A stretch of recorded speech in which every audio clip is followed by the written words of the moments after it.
What actually is the Azor Ahai myth, and Azor Ahai reborn? Is it the same as the prince that was promised prophecy? And how will it play out in the rest of A Song of Ice and Fire? Let's take a look. Hi everyone, this is Robert. Welcome to Deep Geek. On this channel we cover A Song of Ice and Fire in nerdy depth, as well as other great fantasy worlds like The Lord of the Rings and The Witcher. Welcome. One of the most central and yet mysterious legends and prophecies in the world of Ice and Fire is that of Azor Ahai. It is central because those who believe in it see Azor Ahai reborn as the hero who will literally save humanity from the next long night. And it is mysterious because we, the reader, know so little about the original myth or the identity of the reborn Azor Ahai. The world of Ice and Fire mentions Azor Ahai just twice, both times in connection with legends from Essos of the first long night. We read this: "How long the darkness endured, no man can say, but all agree that it was only when a great warrior, known variously as Hyrkoon the Hero, Azor Ahai, Yintar, Neferion, and Eldric Shadowchaser, arose to give courage to the race of men and lead the virtuous into battle with his blazing sword Lightbringer, that the darkness was put to rout, and light and love returned once more to the world." We also get this similar account, more focused on Azor Ahai himself. It is also written that there are annals in Ahai of such a darkness, the long night, and of a hero who fought against it with a red sword. His deeds are said to have been performed before the rise of Valyria, in the earliest age when Old Geese was first forming its empire. This legend has spread west from Ahai, and the followers of R'hllor claim that this hero was named Azor Ahai, and prophesy his return. So, before we go any further, we should acknowledge that, although we talk of Azor Ahai, that's just the name that has come down to us via the Red Priests of R'hllor. Others used different names for this person, Hyrkoon the Hero, for example, or Yintar. There seems general agreement, however, that this person wielded a fiery or red sword and led the fight for humanity against the first long night. We might therefore make the connection across to the last hero, the Westerosi legend, who slew the others with a dragonsteel blade. But let's focus in on that character Azor Ahai, rather than the other legends that might also be him in different guises. Although, curiously, we don't know much more. George R. R. Martin hasn't told us. In-world, however, it would appear that there are books out there describing the legend in detail, most notably the Jade Compendium, which Maester Aemon leaves out for Jon to read. This is how Jon recounts it after reading it. "I looked at that book Maester Aemon left me, the Jade Compendium, the pages that told of Azor Ahai. Lightbringer was his sword, tempered with his wife's blood, if Votar can be believed. Thereafter, Lightbringer was never cold to the touch, but warm, as Nissa had been warm. In battle, the blade burned fiery hot. Once, Azor Ahai fought a monster. When he thrust the sword through the belly of the beast, its blood began to boil. Smoke and steam poured from its mouth, its eyes melted and dribbled down its cheeks, and its body burst into flame." An impressive sword. The context of that passage we just read was the Night's Watch trying to work out if Stannis, with his fiery sword courtesy of Melisandre, might be Azor Ahai reborn, as she claims. They, and Maester Aemon in particular, before he left the Wall, conclude that the sword is not Lightbringer, because it isn't hot, but that's for another video coming soon. It is the forging of Lightbringer that we actually know the most about. There are a handful of references to it scattered around the various books, but probably the most detailed retelling of that part of the legend comes from Salladhor Saan, recounting it to Davos. Again, the context here is him emphasising that Stannis' fiery sword is not Lightbringer. Basically, Azor Ahai wanted to forge a hero's sword, and laboured for 30 days and nights in a temple forging a sword like no other. But when he tempered it in water, it broke. So he tried again, this time for 50 days and nights, and tried tempering the resultant sword in the heart of a lion he had captured. Again it broke. Let's pick up the rest of the story with Salladhor Saan's own words.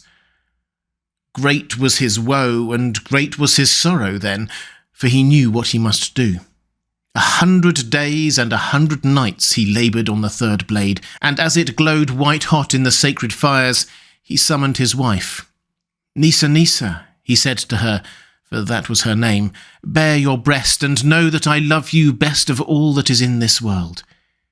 She did this thing, why I cannot say, and Azor Ahai thrust the smoking sword through her living heart. It is said that her cry of anguish and ecstasy left a crack across the face of the moon, but her blood and her soul and her strength and her courage all went into the steel. Such is the tale of the forging of Lightbringer, the red sword of heroes. There's clearly a lot of symbolism and millennia of tweaking of that story to make it memorable and retellable, but the fact that the forging of Lightbringer, rather than what he later did with that sword, is what we know most about Azor Ahai, tells us that it is important, central even, to the identity of Azor Ahai. Now, of course, at this point we have to include the usual George R. R. Martin disclaimer about legends in his world. He emphasises repeatedly that we shouldn't take them literally. They are like myths and legends in our own world, King Arthur, the Greek gods, whatever. There is probably some truth in there somewhere, but we shouldn't take them as literal stories of what happened. Which makes the next part of our understanding of Azor Ahai particularly tricky, because this particular legend isn't just some dusty story. Some important characters in the story believe that Azor Ahai will literally return to save the world once more. The Red Priests of R'hllor. To be clear, the words used by Melisandre and others don't appear to imply some kind of reincarnation of the exact same person. They talk of Azor Ahai come again, reborn, born again, and returned seemingly interchangeably. But Melisandre seems not to be fazed by Stannis not knowing for most of his life that he was Azor Ahai reborn. It's as if the role of saviour has fallen to someone new in this generation, rather than the exact same person reborn, like the dragon reborn in the Wheel of Time, if you know that world. But to be honest, we don't have all the Red God theological details here, and whatever the technicalities, it seems clear that there is a pretty clear set of signs set out in prophecy for who this person will be. Rather predictably, we hear it from Melisandre, several times in fact, to justify her choice of Stannis. She says to Davos that "It is written in prophecy, when the red star bleeds and the darkness gathers, Azor Ahai shall be born again amidst smoke and salt to wake dragons out of stone." Then to Maester Aemon, "Stannis Baratheon is Azor Ahai come again, the warrior of fire. In him the prophecies are fulfilled. The red comet blazed across the sky to herald his coming, and he bears Lightbringer, the red sword of heroes." And finally to Jon, "I have seen it in the flames, read of it in ancient prophecy. When the red star bleeds and the darkness gathers, Azor Ahai shall be born again amidst smoke and salt to wake dragons out of stone." So, although Melisandre may not always be the most reliable of interpreters of visions or prophecy, she does seem quite consistent in the formula she uses to describe the signs that portend Azor Ahai's return and identity. The red star or comet in the sky, being born amid smoke and salt, waking dragons from stone, and wielding Lightbringer. And the fact that Maester Aemon doesn't contradict her quoting of prophecy, I think we can reasonably confidently assume that those are the signs set out in the prophecy. What is interesting with that, though, is that Maester Aemon, a very learned and wise man, and a dragon dreamer too, and Melisandre, ancient and well-versed in the lore of Azor Ahai, treat all of these prophecies and the identity of Azor Ahai as synonymous with the prince that was promised from Targaryen prophecy. See here how easily the two of them equate the two prophecies when Melisandre first claims to Aemon that Stannis is Azor Ahai. All of them seemed surprised to hear Maester Aemon murmur, "It is the war for the dawn you speak of, my lady, but where is the prince that was promised?" "He stands before you," Melisandre declared, "though you do not have the eyes to see it. Stannis Baratheon is Azor Ahai come again, the warrior of fire." Aemon seems to completely accept this idea that the one is the other, just later noting that Stannis' sword doesn't pass the heat test to be Lightbringer. Melisandre also, another time when talking to Stannis, talks about Azor Ahai, the chosen one of R'hllor, and the prince that was promised, as if they are obviously the same thing. "We must act boldly," she says, "or all hope is lost. Westeros must unite beneath her one true king, the prince that was promised, lord of Dragonstone and chosen of R'hllor." And although, as with Azor Ahai, we don't know the exact wording of the prince that was promised prophecy, it seems that the signs are the same. Maester Aemon, in coming to the conclusion that it is Dany, recounts who he and Rhaegar previously thought it might be, and why.